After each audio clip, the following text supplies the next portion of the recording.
Like totally. Did you get to finish our assignment on building capacity for goal-oriented thinking? Girl. I'm always ready.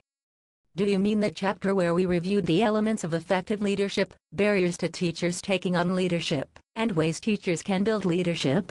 Yes. I have the first part done. Can we go over it now? Yes. Okay, one of the most important elements of effective leadership is optimism. Optimism allows a person to experience failure, but to be strong enough to continue trying to achieve the goal they set for themselves. You mean, like even when optimists fail, they never give up hope? Exactly. But what if a person has lost hope in their ability to change things? They are like pessimists and sour all the time.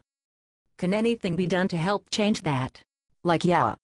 First, it is important to create experiences where the parent can meet success. Make sure the tasks you ask a pessimist to complete are within that person's ability. Secondly, help the pessimist see that a failure is usually more to do with the system they are working in, rather than a failure in themselves. Lastly, you stated to chart progress. One failure can often cloud 10 successes. For a pessimist to change, they have to learn how to see the glass half full and not half empty. I get it. Research indicates that it can take up to 20 to 30 instances of successful learning to rebuild a student's confidence in his or her ability.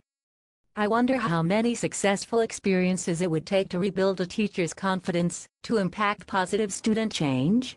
The good news is that things can be done to make that change. Tell me what those things are. Leaders, whether they are administrators working with teachers or teachers working with students, can do these things. Listen more, talk less. Expect the best in people. Confront mediocrity. Give specific, non-judgmental feedback and find the good and praise it. But those are not the only things that can be done. You are right. To encourage teacher leadership, school leaders have to give time for teachers to practice the positive skills they learn. Teachers have to be pushed out of their comfort zones. Successful student performance must be linked to teachers' efforts, and when those successes are good, praise must follow. Leaders must define and constantly talk about the vision of what leadership is. Yes. I agree. Even more, for teachers to overcome pessimism in the sense that they lack control to impact change, they must start taking responsibility for student performance issues. They must talk about students in ways that suggest that all students can learn. Teachers need to stop assigning blame and start solving problems that confront them in their classrooms. Yes. Teachers need to listen to each other, admit mistakes and ask for help from their colleagues. Exactly. Teachers who are taking on a leadership role will invite other teachers to work with them. Teachers who are breaking down barriers to creating leadership will initiate new action by suggesting other ways to accomplish a goal or a task. Lastly, teachers will use the time their administrators give them to reflect on their goals and the steps they do daily to accomplish them. Yeah. In summary, it is the right and the responsibility of every teacher to lead in their school.